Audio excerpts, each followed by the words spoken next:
Ciao a tutti e ben ritrovati! Oggi vi propongo una nuova ricetta tradizionale veneta, gli gnocchi con la zucca. La zucca che io ho utilizzato è stata la Delica, però potete utilizzare anche la zucca marina di Chioggia, molto particolare. E la zucca l'ho precedentemente cotta in forno per una trentina di minuti a 180 gradi e l'ho tagliata in piccole fette, come potete vedere. Gli ingredienti poi da utilizzare sono la farina, e la noce moscata, il sale, il pepe, un uovo. Per il condimento degli gnocchi, una volta cotti, utilizzeremo semplicemente burro, salvia e del parmigiano grattugiato.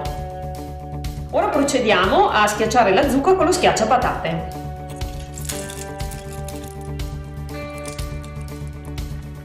Una volta terminato di aver schiacciato tutta la zucca, aggiungiamo l'uovo.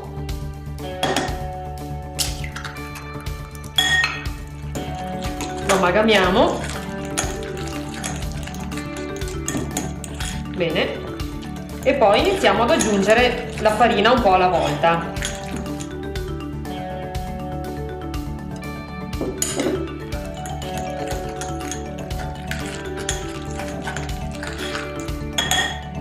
Regolatevi sulla consistenza dell'impasto e quindi su quanta farina utilizzare, in quanto gli gnocchi vanno presi col cucchiaio e versati nell'acqua bollente. A questo punto, quando sono a posto, possiamo aggiungere il sale,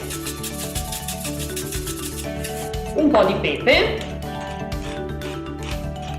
e anche un pochino di noce moscata.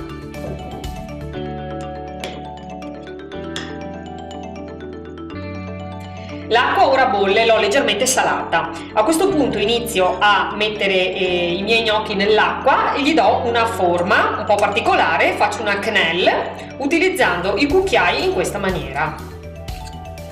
E andiamo a buttarli nell'acqua, uno alla volta.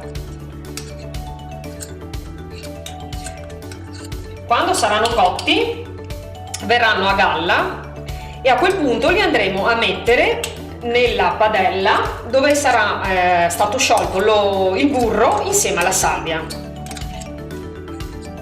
Gli gnocchi sono pronti, ora li togliamo dall'acqua, li scoliamo un pochino e li andiamo a mettere nella padella dove precedentemente abbiamo sciolto il burro e la salvia.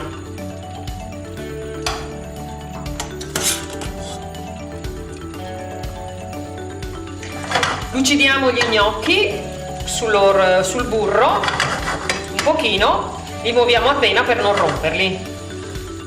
I nostri gnocchi alla zucca sono pronti. Abbiamo aggiunto del parmigiano reggiano grattugiato e della salvia fresca. Io vi aspetto alla prossima video ricetta e seguitemi nella pagina Facebook. Grazie, ciao!